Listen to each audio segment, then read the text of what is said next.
ഒരു കുട്ടി ട്രിവാൻഡ്രത്ത് എൻ്റെ അടുത്ത് ചോദിച്ചു, സാറ് പറഞ്ഞല്ലോ അച്ഛനെയും അമ്മേനെയും റെസ്പെക്റ്റ് ചെയ്യണം, എന്തെങ്കിലും തെറ്റ് ചെയ്യുന്നുണ്ടെങ്കിൽ തിരിച്ചെൻ്റെ അമ്മയോട് ഇത് പറയാൻ പറ്റുമോ എന്ന് ഒരു പ്രാവശ്യം ചിന്തിച്ചിട്ട് ആ തെറ്റ് ചെയ്യണം. ഞാൻ ക്ലാസ് തുടങ്ങിയപ്പോൾ ഞാൻ ലീഡർഷിപ്പ് ക്വാളിറ്റീസിന് ഞാൻ പറഞ്ഞു. അപ്പോൾ എല്ലാം കഴിഞ്ഞപ്പോൾ ഈ പെൺകുട്ടി എൻ്റെ അടുത്ത് എഴുന്നേറ്റ് പറഞ്ഞു, സാർ അങ്ങനെ പറഞ്ഞല്ലോ, സാർ എനിക്ക് അച്ഛനും ഇല്ല അമ്മയില്ല. അപ്പം ഞാൻ ഡംഫുള്ളായി, ഇനിയിപ്പം ഞാൻ എന്താ പറയാൻ പോകണം. യെസ്, അപ്പം എന്താ വേണ്ടതെന്ന്, എനിക്ക് പട്ടാളത്തിൽ ചേരണം. ഞാൻ ചേർന്നിരിക്കും സാർ. ഞാനിപ്പം എൻ്റെ BSc സെക്കൻഡ് ഇയറോ തേർഡ് ഇയറോ പാർട്ട് ടൈം ജോലി ഞാൻ ചെയ്യുന്നുണ്ട് സാർ. ഞാനും എൻ്റെ ചേച്ചിയും മാത്രമേ ഉള്ളൂ. ഞാനപ്പോൾ പറഞ്ഞു, മോനെ പേര് നോട്ട് ചെയ്തേക്ക്, fees വാങ്ങിക്കണ്ടെന്ന്.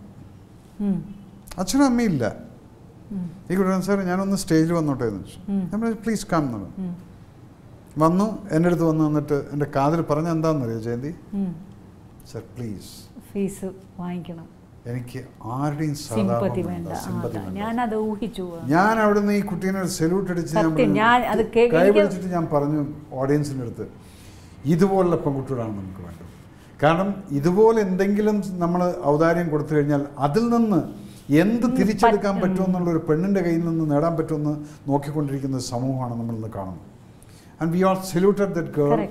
And we said that it's a big salute to you എന്നും പറഞ്ഞിട്ട് ഞാൻ ആ കുട്ടീനെ she's in touch, she's studying there. അപ്പം ഞാൻ പറഞ്ഞു അറ്റ്ലീസ്റ്റ് ഞങ്ങൾക്കുള്ള കൺസെഷൻ തരും. വേണ്ട സാർ, ഞാൻ പഠിക്കുന്നുണ്ട്, ഞാൻ പാർട്ട് ടൈം ജോലി ചെയ്യുന്നുണ്ട്. പലരും യൂസ് ചെയ്യാറുണ്ട്. ഈ യൂസ് ചെയ്യാൻ പോകുമ്പോൾ അവർക്ക് മനസ്സിലാവുന്നില്ല അവരെ പിന്നീട് അവർ മിസ്യൂസ് ചെയ്യാമെന്നുള്ളൂ. അതെനിക്ക് ആ പെൺകുട്ടിയിൽ നിന്ന് എനിക്ക് മനസ്സിലായി. മാൻസി എന്നായിരുന്നു ആ പെൺകുട്ടിയുടെ പേര്. So she is very, I am sure within 2 years she will become an officer. ആ കോൺഫിഡൻസ് എനിക്ക് കാണാൻ സാധിച്ചു.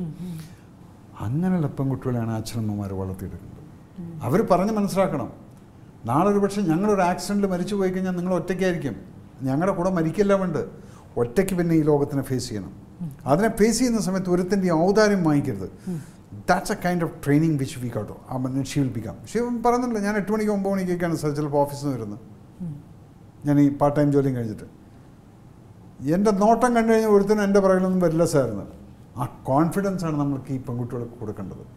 ഇത് ഫസ്റ്റ് ഈ പറഞ്ഞ പോലെ തലയും താത്തി ഇവൾ പേടിച്ചു എന്ന് കണ്ടു കഴിഞ്ഞാൽ ഇത് സാധാരണ സ്ട്രീറ്റ് പട്ടിയുടെ അവസ്ഥ കണ്ടിട്ടുണ്ടോ? ഇന്നത്തെ സമുദായത്തിൻ്റെ അതാണ്. സ്ട്രീറ്റ് പട്ടികൾ നിങ്ങൾ ചങ്കൂറ്റത്തിൽ ഇങ്ങനെ നടന്നു പോകുന്നുണ്ടെങ്കിൽ അവൻ അറ്റാക്ക് ചെയ്യില്ല. നേരെ മറിച്ച് ഒറ്റ പോക്ക്. നേരെ മറിച്ച് ഒരു കല്ലെടുക്കാൻ നോക്കിക്കഴിഞ്ഞാൽ അവന് തോന്നി ഇത് പേടിച്ചിരിക്കുന്നു. അപ്പോഴാണ് ഈ അറ്റാക്ക് നടക്കുന്നത്. നേരെ വെച്ച് ചങ്കൂരത്തിലങ്ങ് നടക്കൂ. അപ്പം ഇവന് ഈ നോക്കുന്നവന് പൂവാലിനോ അല്ലെങ്കിൽ മറ്റവനോ അവൻ 10 പ്രാവശ്യം ചിന്തിക്കും, ഇവിടെ ഇനിയിപ്പോൾ കത്തി വല്ലതും വെച്ചിട്ടുണ്ടോ, അതോ വല്ല പെപ്പർ സ്പ്രേയും കയ്യിലുണ്ടോ, എന്ത് കോൺഫിഡൻസിലാണ് ഇത് പോകുന്നു, അടുത്തേക്ക് വരില്ല. So build the girls with that kind of a confidence. ആത്മവിശ്വാസമാണ് ആദ്യം വേണ്ടത്. ഹാഫ്ലി ഡൺ ആണ് ആത്മവിശ്വാസം ഉണ്ടെങ്കിൽ. യെസ്, ആ ഹാഫ്ലി ഡൺ ആണ് ഏതൊരു പ്രവൃത്തി.